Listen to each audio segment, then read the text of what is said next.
Okay, well, unfortunately, a lot of the footage had the audio turned off, and I didn't even realise.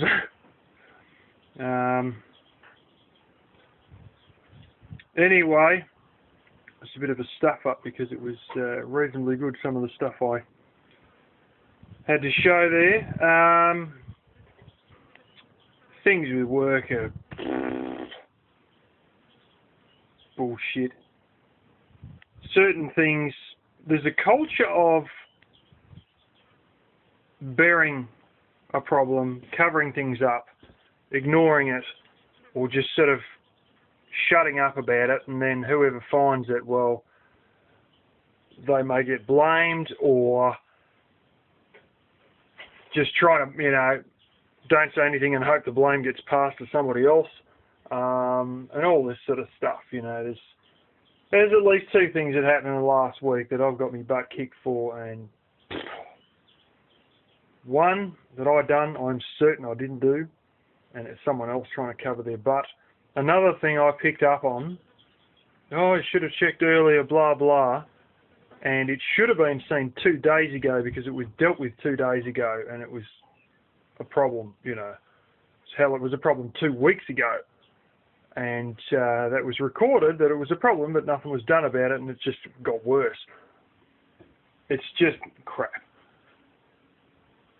Those jackhammer noises that I videoed in the dark there, you may have heard a whine because I was actually charging my phone as I was videoing, and that particular phone.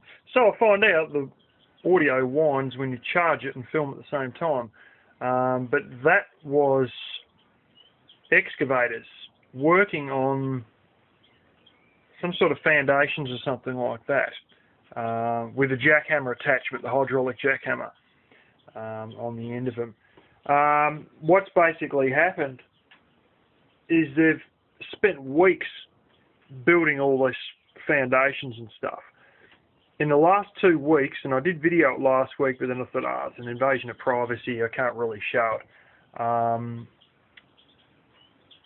They've put up in the last 2 weeks a massive framework for this huge big shed. And I noticed just today, there's a little bit of cladding going on the bottom, and they're probably going to continue on with that cladding this week. And, roofing and all the rest. But I think it may be a business of some kind, maybe intensive farming of some type. I may have to go for a drive because it's in the same road that I live in. I can see it from a bloody house. It's even closer than the piggery is. And, arcs, and see what the go is. And there might be a job involved in that in future. There's also a place that everybody says it's the end of the world, you don't want to work there, blah, blah, blah. I heard the same thing about the nursery, and I lasted 2 years at the nursery. And this place that's apparently not so great is a, what's his name? They make windows for houses, like in a big way. Shitloads. I have a feeling they even export them sometimes, according to the little trophies in the front of the place. They,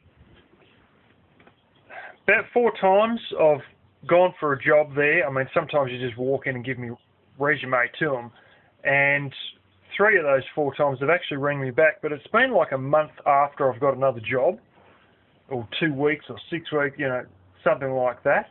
I've got another job, and then I've got a call from them a few weeks later, sort of thing. And that's happened 3 times now, out of the 4 times that I've, gone and put in my resume or applied for jobs there.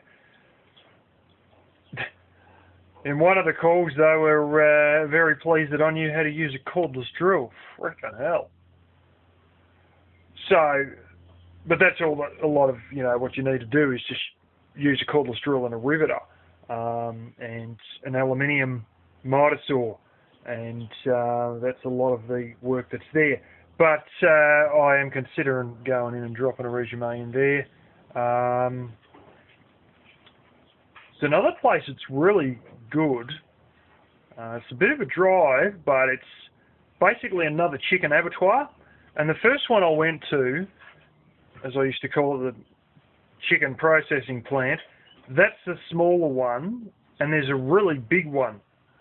And sort of just because I've worked in that smaller one, it's that, in effect, a lot of people did that to get a foot in the door at the bigger one. And I worked for a short time for a cleaning contractor in that big one. And I found out that a lot of guys who were there had originally come from the smaller one that I've already been to. That could be an option, because I could get, you know, in the production line there as well. So I'll keep that in mind. Wouldn't mind getting into forestry, but I should get a chainsawing license. They actually make you get licenses for chainsaws here, but only for workplace use. Same as forklift license I've got, but I think forklift licenses, you know, they have them overseas as well. But and I got a crane license, and I got a heavy rigid truck license, and almost ended up with an elevated work platform license. Anyway, yeah, I suppose I better show you a few other bits and pieces. Interesting to note, the Christmas party they're having at work seems to be on the exact same day that I'm the only one that's got to work.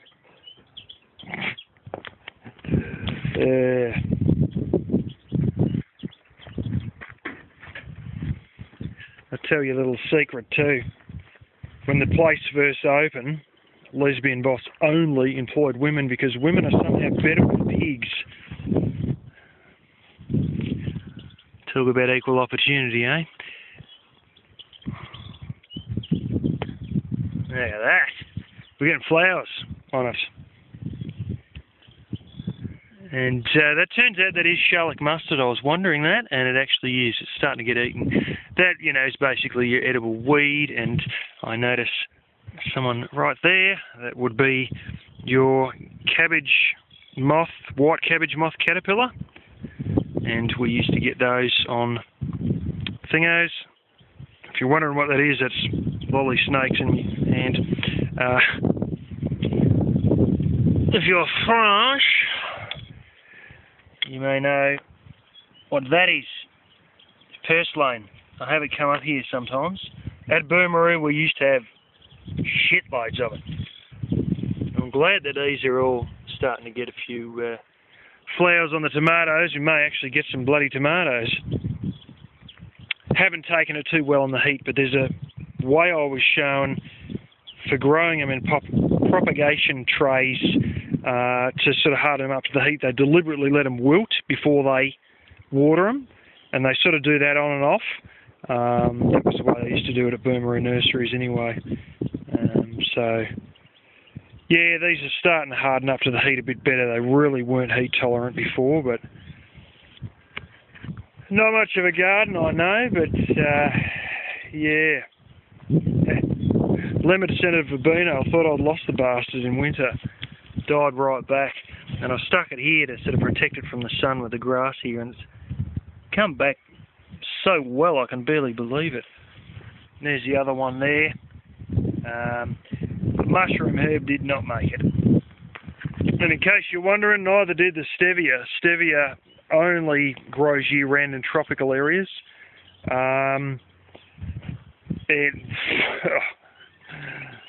It didn't even get a frost because I had it in the veranda the whole time, and yet it still died anyway. Didn't matter what I do, I couldn't save it.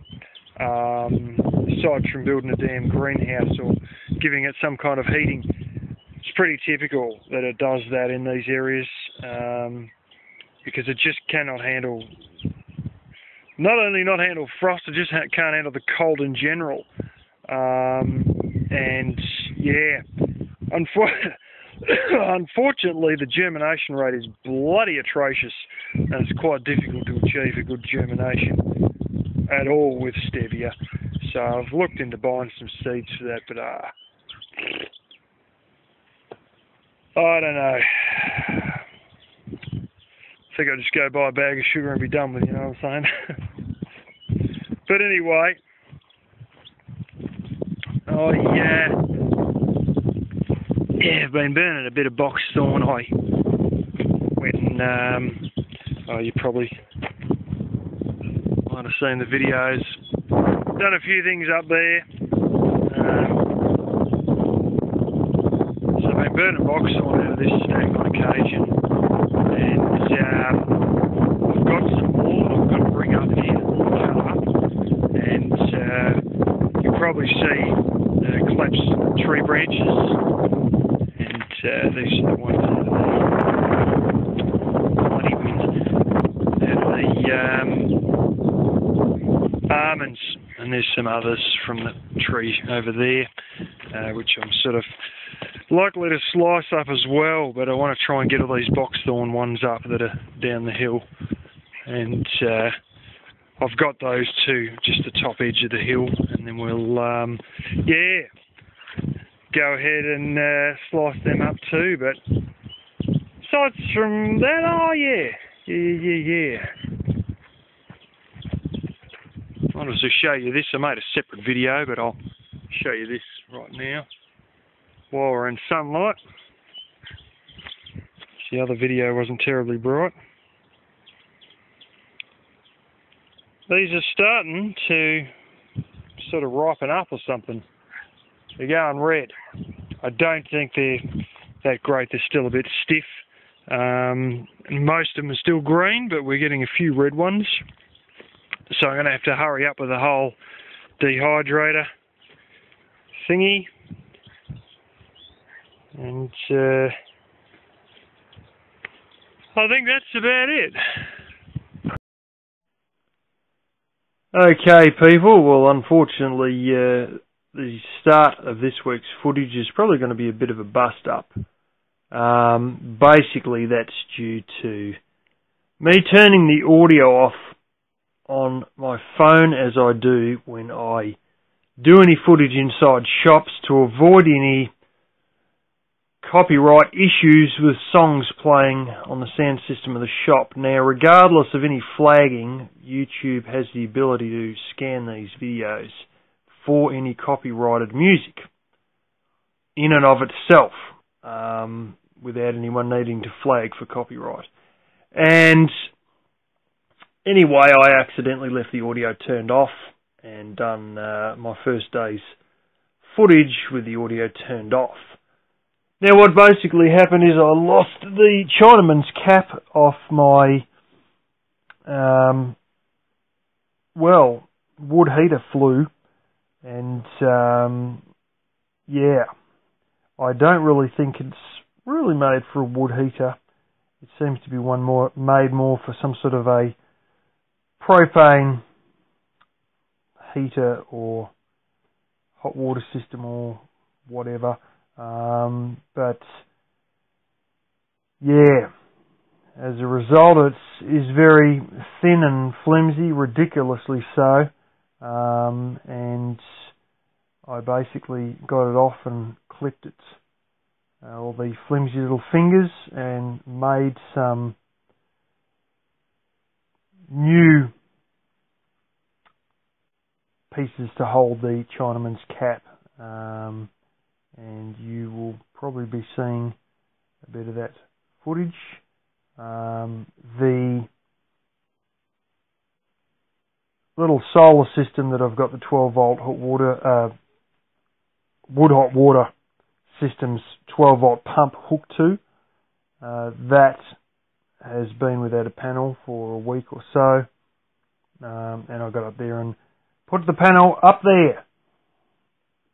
And, you may be seeing that as well.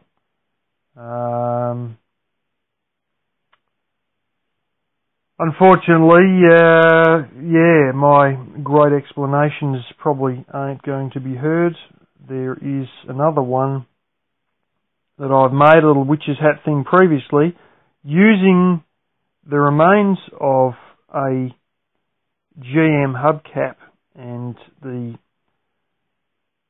stainless steel sides of a travel mug for coffee that I once owned, cracked, and using a bit of flue pipe, I made like a second Chinaman's hat on an existing flashing that I already had for the wood stove in my kitchen, because the existing one which was made for the right flue size, didn't sort of take all the smoke. The flue was too short to go right to the top, so I put a bit of a flue in the wood stove, which ended midway up a chimney, and there still wasn't enough of a Chinaman's hat on the chimney to let all the smoke out, and I used to have a slight amount drift into the kitchen, regardless of the fact that the Chinaman's hat was the same as used for the flue pipe on the stove. But basically I made a second one of those for it and no longer have a problem, and I will show that footage as well. Yeah.